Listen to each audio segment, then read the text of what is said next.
Online botany में आपका स्वागत है और आज अपन बात करेंगे post Mendelian genetics said to be a new Mendelism. और उससे पहले अपन बात करेंगे कि मेंडल ने जो एक्सपेरिमेंट किए थे उसमें से कुछ बहुत सारे इंपॉर्टेंट प्रिंसिपल्स थे, जिसमें पहला था प्रिंसिपल ऑफ पेयर फैक्टर, उसके बाद में था लॉ ऑफ सेग्रीगेशन, इंडिपेंडेंट असॉर्टमेंट्स। ये सारे लॉ के बाद में अपने कुछ मेंडेलियन समराइज्ड फॉर्म जो था मोनोहाइब्रिड एंड डायहाइब्रिड क्रॉस किया था। आज अपन देखते हैं रीडिस्कवरी ऑफ मेंडेलियन एक्सपेरिमेंट।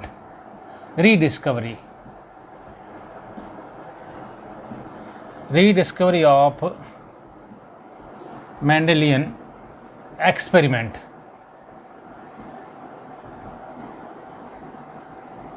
ये जो मेंडेलियन एक्सपेरिमेंट है उसके पुनः खोज की गई, ये इस समय के आसपास की बात है, जहाँ पे कि 3 साइंटिस्ट जिन्होंने स्वतंत्र रूप से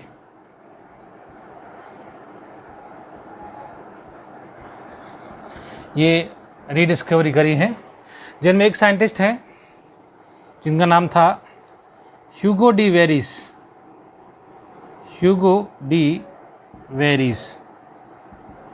ये हॉलैंड के रहने वाले थे, फ्रॉम हॉलैंड।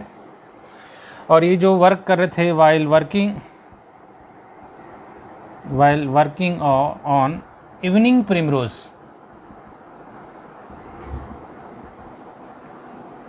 इस प्लांट पे ये काम कर रहे थे। उस समय इन्होंने जो है मेंडेलियन एक्सपेरिमेंट्स को रीडिस्कवर किया है, Hugo de Vries from Holland while working on evening primrose. और उन्होंने ही republished Mendelian experiment on a journal said to be a Flora. Republished Mendelian experiment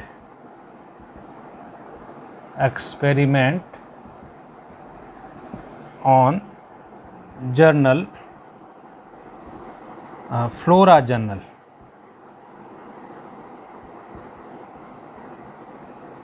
इसमें उन्होंने इस सारे के सारे काम को पब्लिश करवाया है। इसका नाम था जर्नल फ्लोरा। इसका एक साइंटिस्ट हैं Carl Correns from Germany.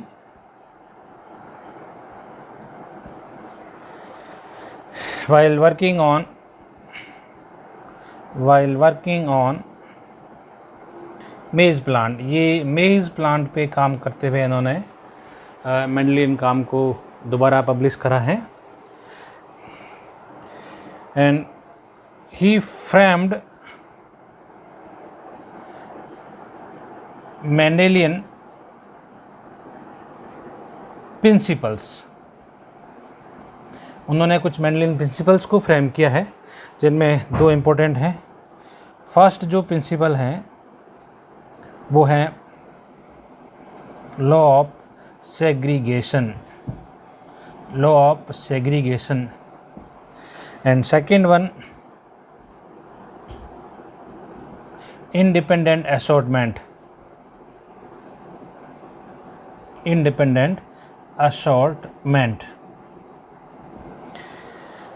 And third जो साइंटिस्ट, दैट इज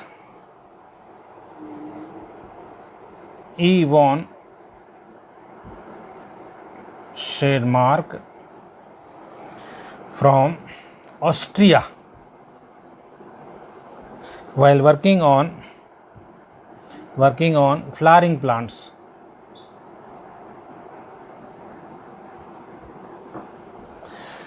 तो इन तीनों ही साइंटिस्ट ने अलग अलग कंट्री के हैं, एक हॉलैंड के हैं, एक जर्मनी के हैं और एक ऑस्ट्रिया के हैं। तीनों अलग अलग जगहों पे अलग अलग टाइम पे इन्होंने अपना काम किया, लेकिन उनका रिजल्ट जो था वो कॉमन था। इसलिए कहते हैं कि जो मेंडल ने जो वर्क किया था वो बाद में अलग अलग साइंटिफिकली प्रूव हो गया। और इन प्रूव करने वाले 3 साइंटिस्ट, जिनका नाम है Hugo de Vries from Holland, Karl Correns from Germany and E.V. Tschermak from Austria, इन्होंने वापस काम को रीडिस्कवर किया है। और रीडिस्कवर करने के बाद जो कार्ल कोरेंस ने जो कि न्यू मेंडल के जो प्रिंसिपल रीपब्लिश करे हैं, रीफ्रेम्ड करे हैं, जिनमें first law that is law of segregation. इसीलिए लॉ ऑफ सेग्रीगेशन को या फिर law of purity of gametes को मेंडल का फर्स्ट नियम या पहला लॉ कहा जाता है। Second law that is independent assortment.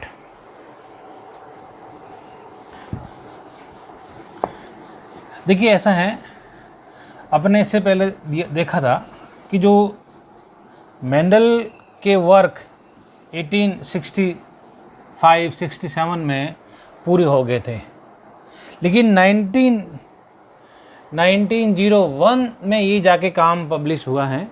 तो इतना टाइम तक मेंडलियन वर्क को किसी ने नोटिस नहीं किया।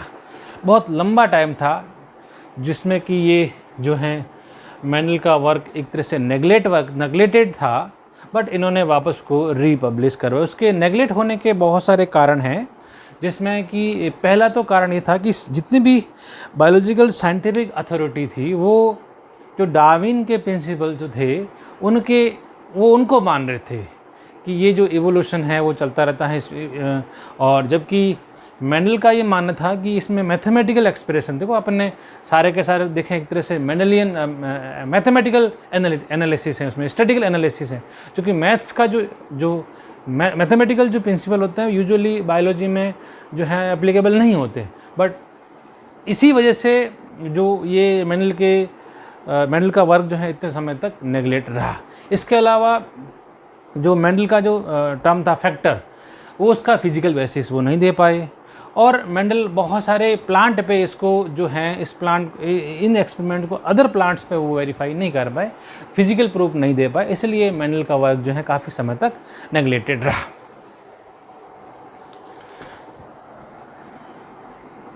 तो अब अपन बात करेंगे न्यू मेंडलिज्म या फिर पोस्ट मेंडलिज्म।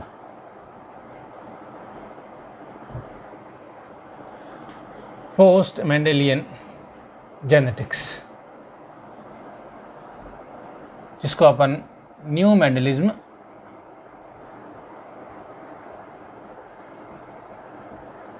भी कह सकते हैं। ये आप समझिएगा कि 1901 के बाद का सारा जेनेटिक्स का पीरियड जो है वो पोस्ट मेंडल जेनेटिक्स कहलाएगा या फिर न्यू मेंडलिज्म कहलाएगा। जिनमें से जो है सबसे इम्पोर्टेंट बात है वो है जीन का interaction, gene interaction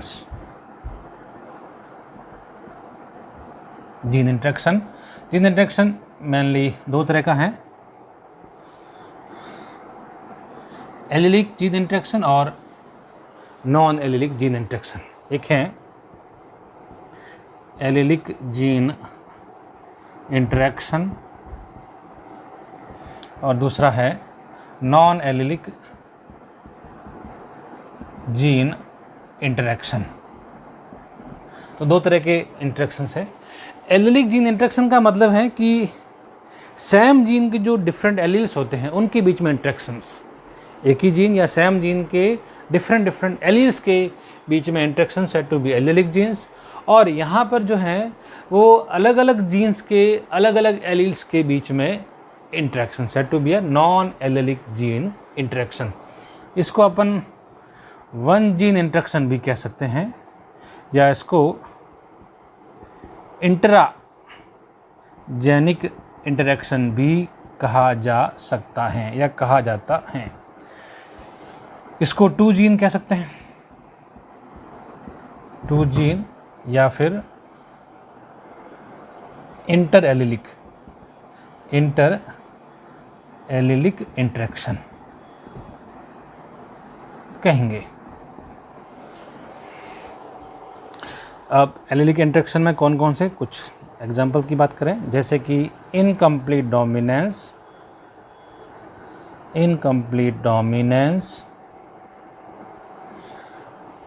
codominance,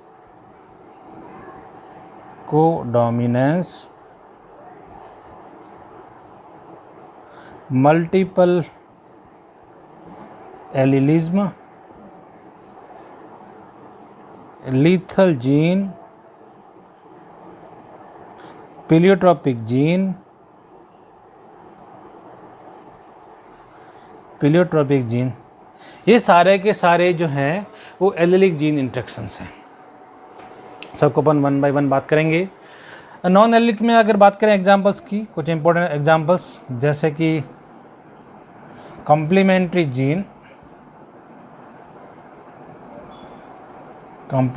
gene, duplicate gene, supplementary gene,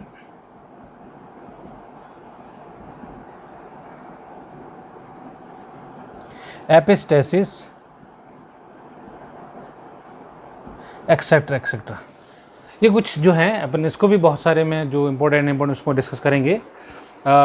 complementary gene, duplicate gene, supplementary gene, epistasis, ये बहुत सारे gene interaction said to be a non allelic gene interaction.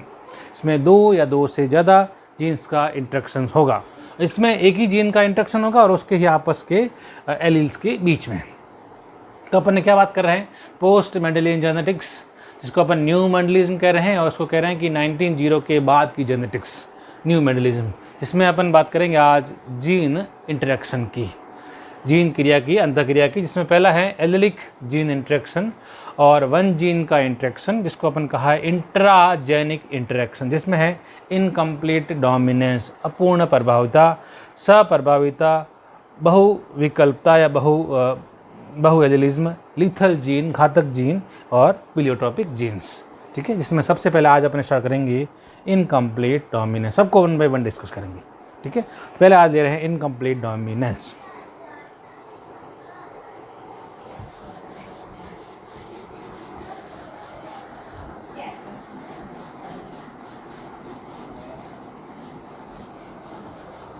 Incomplete dominance,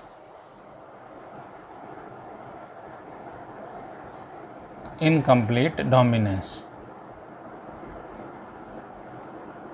देखिए, इस इनकम्प्लीट डोमिनेंस के और भी बहुत सारे नाम हैं, जैसे कि semi dominance, partial dominance,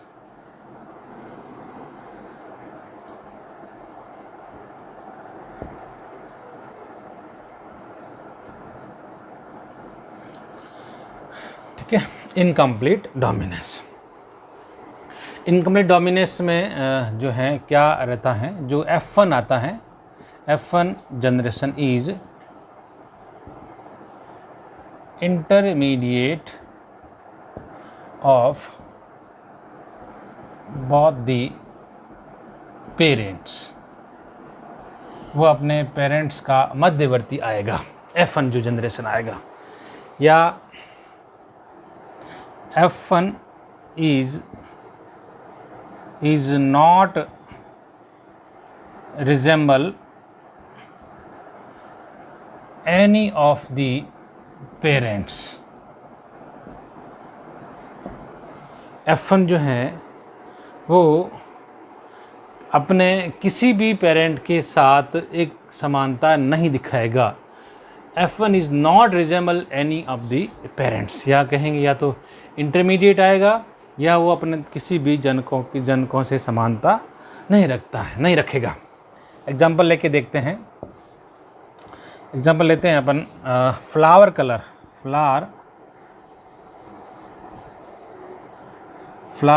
colour in Mirabilis जेलपा।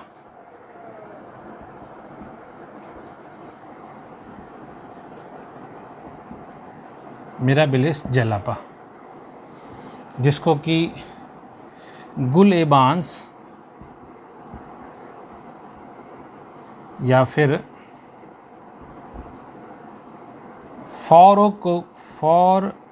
O clock plant भी कहा जाता है। मिराबिलिस जेलपा, गुलेबांस या फिर फॉर ओ क्लॉक प्लांट। ठीक है, देखते हैं इसमें फ्लावर कलर कैसे होता है। इसमें 3 तरह के फ्लावर कलर होते हैं। एक हैं रेड, जिसका कैपिटल आर, एक हैं वाइट, स्मॉल आर। ये पहली जनरेशन इसके गैमेट्स बनेंगे आर आर, और F1 जो इसका आएगा वो आएगा कैपिटल आर कैपिटल ऐसे स्मॉल आर। ये जो फ्लावर होंगे ये होंगे पिंक। इसको वापस ऑन सेल्फिंग, जब इनका सेल्फिंग करवाएंगे यानी यही अब पेरेंट्स हो जाएंगे, capital R small r capital R small r. दो गैमेट बनेंगे कैपिटल आर स्मॉल आर, इसमें भी कैपिटल आर स्मॉल आर। यहाँ अपन चक्कर बोर्ड बनाते हैं,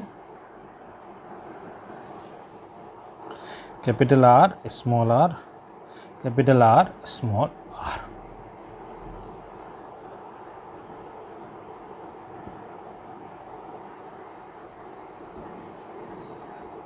capital R capital R capital R small r capital R small r small r small r. ये हो जाएगा रेड, ये हो जाएगा पिंक, ये भी हो जाएगा पिंक, और ये हो जाएगा वाइट। यानी इसका जीनोटाइप देखें, जीनोटाइप रेशियो, सॉरी फिनोटाइप देखते हैं पहले, फिनोटाइप रेशियो तो वो आएगा रेड का, पिंक और वाइट 1:2:1, 1 रेड 2 पिंक और 1 वाइट। अगर अपन निकालें जीनोटाइप रेशियो वो भी ऐसा ही आएगा। Genotype ratio capital R capital R capital R small r small r small r, 1:2:1। Genotype और फिनोटाइप रेशियो सेम आ रहा है मिराबिलिस जलापा के अंदर और उसके फ्लावर कलर के अंदर। ठीक है, और एग्जांपल देखते हैं कि मिराबिलिस के अलावा और किस में इनकम्प्लीट डोमिनेंस दिखाई देता है या मिलता है।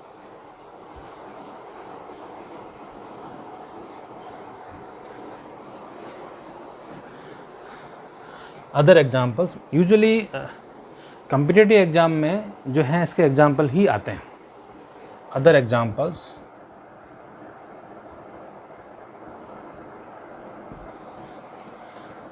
इसमें एक हैं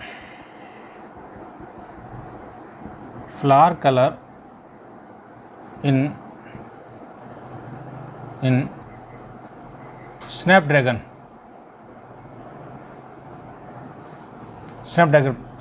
प्लांट, इसको कहते हैं एंटीराइनम मेजस, एंटीराइनम मेजस। इसके अलावा फीदर कलर ऑफ फॉल्स के फिदर कलर में भी इनकम्प्लीट डोमिनेंस दिखता है। और एक इम्पॉर्टेंट जो कि अपने एग्ज़ाम के पॉइंट ऑफ के लिए रहता है और वो है starch size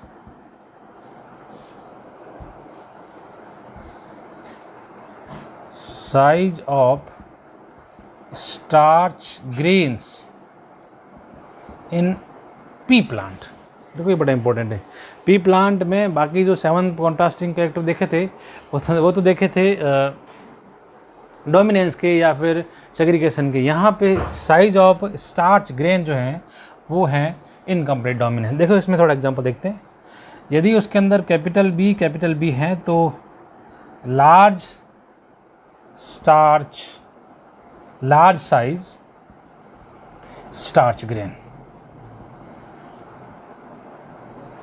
capital B small b है तो इंटरमीडिएट स्टार्च ग्रेन्स, और यदि स्मॉल बी है तो स्मॉल साइज स्टार्च ग्रेन। ठीक है, तो तो क्या बात करी अपन ने, इनकम्प्लीट डोमिनेंस। इनकम्प्लीट डोमिनेंस के एग्जाम्पल देखिएगा वापस। पहला इनकम्प्लीट डोमिनेंस का एग्जाम्पल जो था वो था मिराबिलिस जेलापा, जिसको 4 ओ क्लॉक प्लांट भी कहते हैं और उसी को गुल एबांस भी कहते हैं।